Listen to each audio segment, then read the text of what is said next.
मनोगत सुरू करण्यापूर्वी ह्या कार्यक्रमामध्ये 1% माझं श्रेय नाही पहिल्यांदाच सांगून टाकतो. हा जो कार्यक्रम आयोजित केलाय तो सर्वस्वी ऍडव्होकेट प्रतिभा शेंडे आणि अनिकेत शिंदे या दोघांनी तो कार्यक्रम सगळा आयोजित केलाय. मला फक्त त्यांनी विचारलं की असं आमची संकल्पना आहे. मी फक्त हो म्हणालो. हो म्हटल्यानंतर मी त्यानंतर आजच आलोय कार्यक्रमाला. त्यामुळे ते माझाच फोटो लावला आहे, माझंच नाव घेत आहे. त्यामुळे माझं याच्यामध्ये काय श्रेय नाही, पण अत्यंत उत्कृष्ट कार्यक्रम त्यांनी. फक्त मी त्यांना एक सूचना दिली होती की आजकाल अनेक असे कार्यक्रम होतात. 10वी 12वीचे निकाल लागले, नीटच्या माझ्यामध्ये उद्याच परीक्षा असेल त्याची.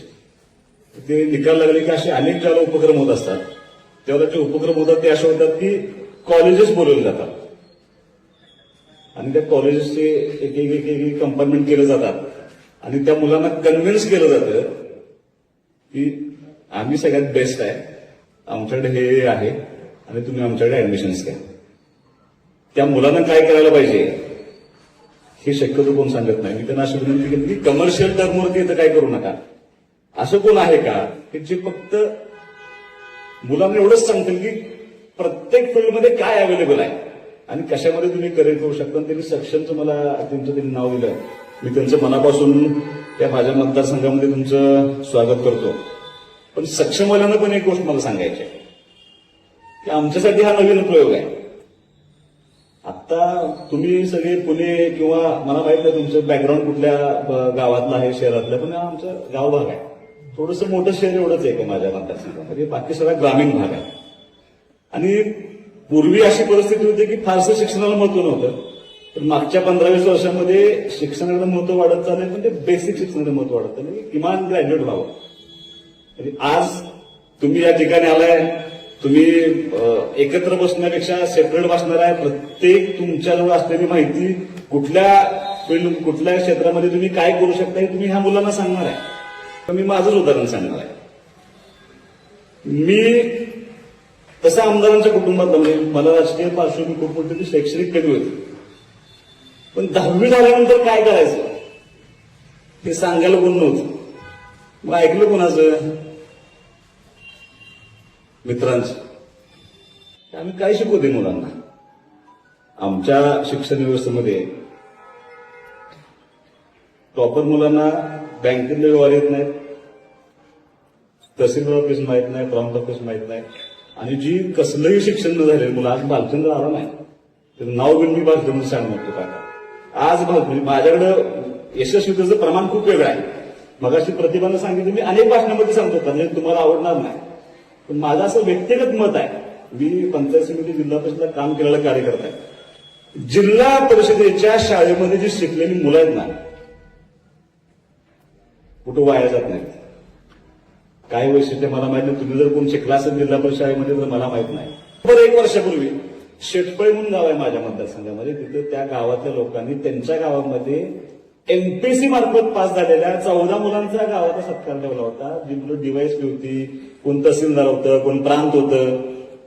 मी त्या 14च्या 14 मुलांशी बोलण्याचा प्रयत्न केला. त्या 14च्या 14 मुलांनी असं सांगितलं, काका की आमच्या सगळ्यांचं प्राथमिक शिक्षण हे जिल्हा परिषदेच्या शाळेमध्ये झाले. मी एसएससी बोर्डला पण नाव ठेवत नाही. माझं मत सीबीएसई इंटरनॅशनल बोर्ड बाबतीत जरा वेगळं आहे. कारण तुम्ही जर कधी बघितलं, पेपर अवघड गेला म्हणून आत्महत्या करणारा आमचा जेडपीचा पगार कधीच नसतो. ते मास्तरला विकून येईल.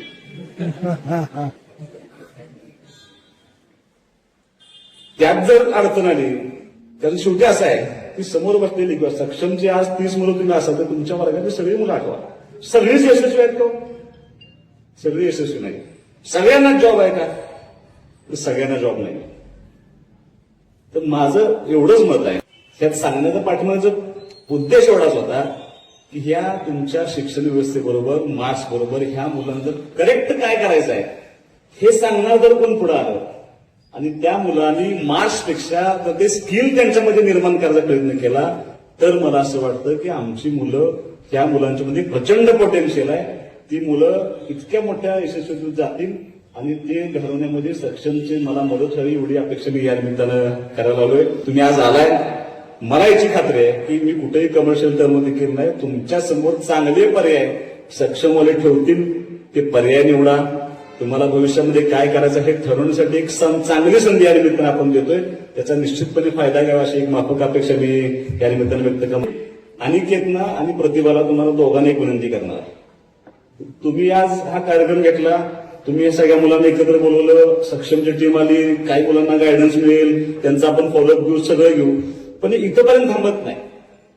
अनेक अशी मुलं आहेत की त्यांना ऍडमिशनची अडचण असते, काय करायचं कळत. बरेच जण मला भेटायला होतात की इथं ऍडमिशन घेऊन द्या, तिथं ऍडमिशन घेऊन द्या, याला पत्र पाठवा, त्याला पत्र पाठवा. पण विद्यार्थ्यांना काम करण्यासाठी कुठेही संधी नसते. तुम्हाला दोघांना माझी विनंती आहे की एक कायमस्वरूपी विद्यार्थीचा फोरम तुम्ही तयार करा, स्टुडंट फोरम तुम्ही तयार करा. त्या फोरमच्या माध्यमातून ह्या मतदारसंघातल्या ज्या ज्या मुलांना अडचण असेल ना, त्या सगळ्या मुलांच्या अडचणी आपण दूर करण्याचा प्रयत्न करूया. तुम्ही आजपासून त्याचं काम सुरू करावं. एवढं चांगलं गोष्ट या आजच्या या कार्यक्रमानिमित्त घडेल ती तुम्ही फोरम सुरू करावं अशी मी तुम्हाला विनंती करतो. जास्तीत जास्त मुलांना एकत्र करा आणि सगळ्या मुलांना मदत करण्याच्या दृष्टीने प्रयत्न करा. कारण मला असं वाटतं की ग्रामीण भागातल्या मुलांच्या मध्ये प्रचंड पोटेन्शियल आहे, टॅलेंट आहे, आवश्यकता आहे. जर त्यांना आपण खरंच स्किल लोक बनवलं तर निश्चितपणे आमची लोक तुम्हाला खूप मोठ्या चांगल्या कामावर दिसतील. कदाचित आणि 5 वर्षानंतर सक्षमच्या टीममध्ये आमचा एखादा मुलगा असेल तरी काय चुकीचं होणार नाही. तुम्हाला आणखीन तिचं काम करण्याची संधी मिळेल. मला काय कोण सांगायला नव्हतं. आमचा एक मामा IAS झालाय. आमच्या वडिलांना आमच्या त्यांना असं वाटायचं, काकांना वाटायचं की सुहासनं पण असं काहीतरी IAS IPS व्हावं असे वाटायचं पण त्यांना. आम्ही काय तो मार्ग पत्करला नाही. आणि ते सांगायला राहून गेलं की मी माझं लॉची डिग्री वयाच्या 42 वर्षी घेतली. ज्याची मला आवश्यकता होती मी तेच कसे शिकायला पाहिजे होतं, पण मला सांगायला पण नव्हतं. जेव्हा मला स्वतःला कळलं की मला लॉ करायला पाहिजे होतं त्यावेळेला मी लॉ 42 वर्ष कंप्लीट केलं. आज ही मुलं तुम्हाला सांगायला आलेत, त्यांचा जास्तीत जास्त फायदा करून घ्यावा अशी अपेक्षा ठिकाणी